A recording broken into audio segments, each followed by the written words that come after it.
ओम गण गणपते नमः। लाए सुख समृद्धि अपार विष्णु ये लक्ष्मी भक्तों का मिटाए सभी विकार। आप सभी भक्तों को पूर्णिमा की हार्दिक शुभकामना। वैशाख पूर्णिमा के दिन आध्यात्मिक ऊर्जा और भक्ति का चरण सीमा का प्रतीक है। ये तिथि आध्यात्मिक और सांस्कृतिक रूप से बहुत महत्वपूर्ण मानी जाती है। आइए, वैशाख पूर्णिमा व्रत संपूर्ण कथा। हिंदू धर्म में वैशाख मास को बहुत ही पवित्र महीना माना गया है।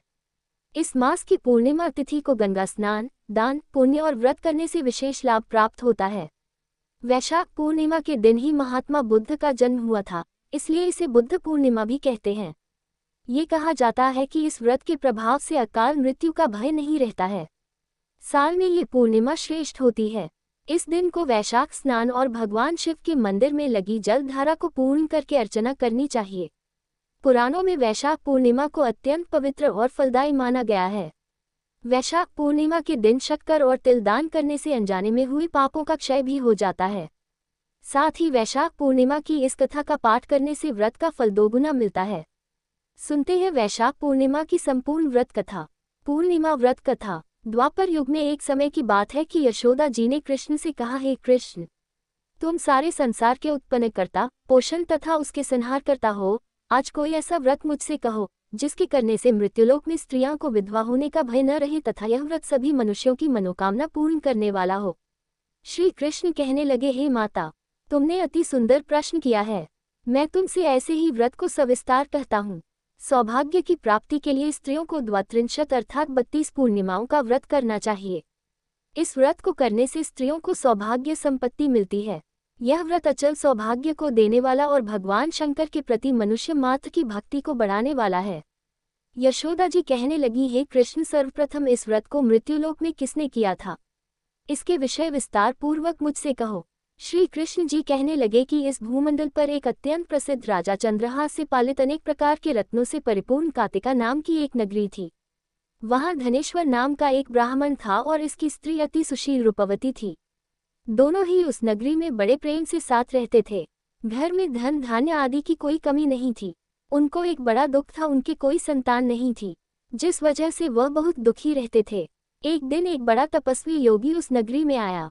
वह योगी बाकी सभी घरों से भिक्षा मांगकर भोजन किया करता था, लेकिन उस ब्राह्मण के घर से भिक्षा नहीं मांगा करता था। एक दिन योगी गंगा किनारे भिक्षा मांगकर प्रेमपूर्वक खा रहा था कि धनेश्वर ने योगी को ये सब करते देख लिया। सब कार्य किसी प्रकार से देख लिया। अपनी भिक्षा अनादर से दुखी होकर धनेश्वर योगी से बोले, और सभी घरों से भिक्षा लेते हैं परंतु मेरे घर की भिक्षा कभी भी नहीं लेते, इसका कारण क्या है?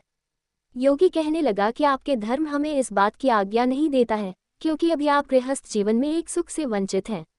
आपके घर संतान होने पर मैं आपके घर से भी भिक्षा स्वीकार कर लूंगा। उन्होंने कहा कि जिसे संतान नहीं है उसके घर से भिक्षा लेने से मेरे भी पतित हो जाने का भय है। धनेश्वर यह सब बात सुनकर बहुत दुखी हुआ और हाथ जोड़कर योगी के पैरों पर गिर पड़ा तथा दुखी मन से कहने लगा कि आप मुझे संतान प्राप्ति के उपाय बताएं।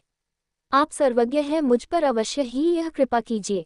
धन की मेरे घर में कोई कमी नहीं है, लेकिन मैं संतान न होने के कारण अत्यंत दुखी हूँ। आप मेरे इस दुख का हरण कीजिए। ये सुनकर योगी कहने लगे, तुम चंडी की आराधना करो। घर पहुंचकर उन्होंने ये सारी बात अपनी पत्नी को बताई और खुद वन में चला गया। वन में पहुंचकर उसने चंडी की आराधना की और उपवास किया। चंडी ने 16 दिन उसको सपने में दर्शन दिए और कहा कि हे धनेश्वर, जा, तेरे पुत्र होगा, लेकिन उसकी आयु सिर्फ 16 वर्ष होगी। 16 वर्ष की आयु में ही उसकी मृत्यु हो जाएगी। अगर तुम दोनों स्त्री और पुरुष 32 पूर्णिमाओं को व्रत करोगे तो ये दीर्घायु हो जाएगा। जितनी तुम्हारा सामर्थ्य हो उतने आचे के दिए जलाकर शिवजी का पूजन करना, लेकिन पूर्णमासी 32 ही होनी चाहिए।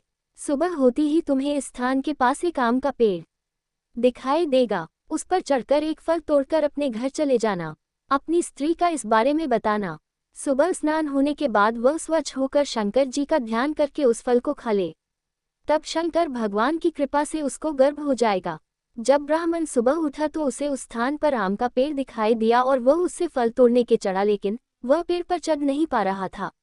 ये देखकर उसे बड़ी चिंता हुई। उसने भगवान गणेश की उपासना की और कहा, हे दयानिधे, अपने भक्तों के विघ्नों का नाश करके उनके मंगल कार्य को करने वाले, दुष्ट का नाश करने वाले, रिद्धि सिद्धि देने वाले, आप मुझे इतना बल दे कि मैं अपनी मनोकामना पूरी कर सकूं। इसके बाद वह पेड़ से फल तोड़कर अपनी पत्नी के पास पहुंचा। उसकी पत्नी ने अपने पति के कहे अनुसार इस फल को खा लिया और वह गर्भवती हो गई। देवी की कृपा से उसे बहुत सुंदर पुत्र पैदा हुआ। उसका नाम उन्होंने देवीदास रखा। माता पिता के हर्ष और शोक के साथ वह बाल बढ़ने लगा। भगवान की कृपा से बालक बहुत ही सुंदर था, सुशील और पढ़ाई लिखाई में भी बहुत ही निपुण था। दुर्गा जी के कथानुसार उसकी माता से 32 पूर्णमासी का व्रत रखा। जैसे ही 16वां वर्ग लगा, दोनों पति पत्नी बहुत दुखी हुए, कहीं उनके पुत्र की मृत्यु न हो जाए। उन्होंने सोचा कि अगर उनके सामने ये सब हुआ तो वह कैसा देख पाएंगे। तभी उन्होंने देवीदास के मामा को बुलाया और 1 वर्ष के लिए देवीदास को काशी में पढ़ने के लिए भेज दिया। 1 वर्ष के बाद उसे वापस लेकर आ जाना। देवीदास अपने माता के साथ एक घोड़े पर सवार होकर चल दिया। उसके मामा को भी यह बात पता नहीं था। दोनों पति पत्नी से 32 पूर्णमासी का व्रत पूरा किया। दूसरी तरफ मामा और भांजा दोनों रात गुजारने के लिए रास्ते में एक गांव में रुके। उस दिन उस गांव में ब्राह्मण की कन्या का विवाह होने वाला था। जिस धर्मशाला में वर और बारात के बाकी लोग रुके हुए थे, उसी धर्मशाला में देवीदास और उसका मामा ठहर गए। उधर कन्या को तेल आदि चढ़ने के बाद जब लग्न का समय आया तो वर की तबीयत खराब हो गई। वर के पिता ने अपने परिवार वालों से विचार विमर्श करके कहा कि ये देवीदास मेरे पुत्र जैसा ही है, मैं इसके साथ लगन करा दूं और बाद में बाकी सारे काम मेरे बेटे के साथ पूरे हो जाएंगे। ऐसे कहने के बाद वर के पिता देवीदास को मांगने के लिए उसके मामा के पास गए और उन्हें सारी बात बताई। मामा ने कहा कि कन्यादान में जो कुछ भी मिलेगा वो हमें दे दिया जाए। वर के पिता ने बात स्वीकार कर ली। इसके बाद देवीदास का विवाह कन्या के साथ संपन्न हो गया।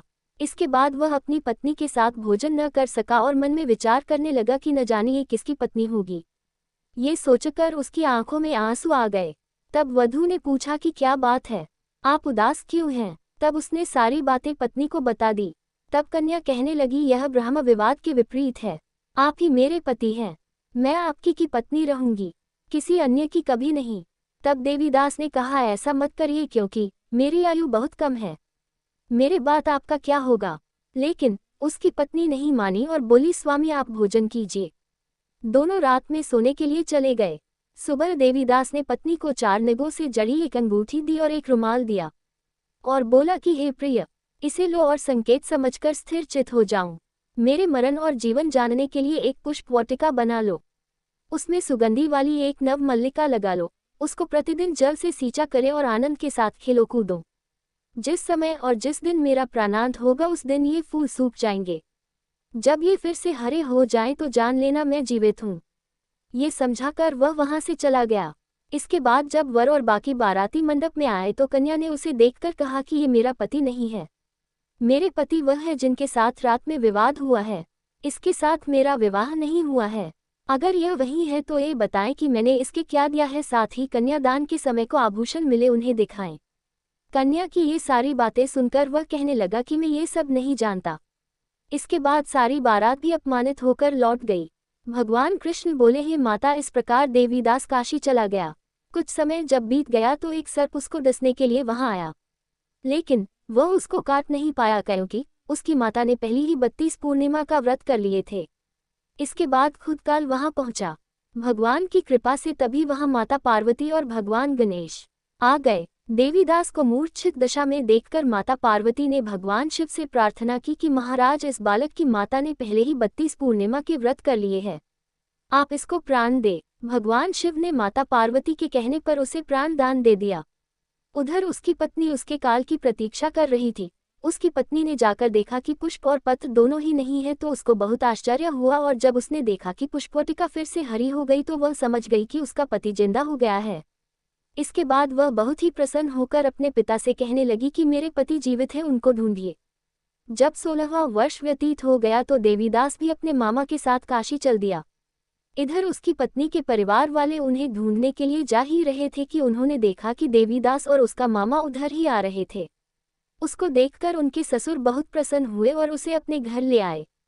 वहां सारा वगर इकट्ठा हो गया और कन्या ने भी उसे पहचान लिया। देवीदास ने इसके बाद अपनी पत्नी और मामा को लेकर वहां से चल दिया। उसके ससुर ने भी उसे बहुत धन दहेज दिया।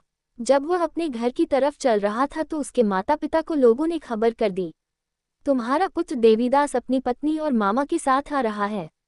ऐसा समाचार सुनकर पहले तो उन्हें विश्वास नहीं हुआ, लेकिन जब देवीदास आया और उसने अपने माता पिता के पैर छुए तो देवीदास के माता पिता ने उनका माथा चूमा और दोनों को अपने सीने से लगा लिया।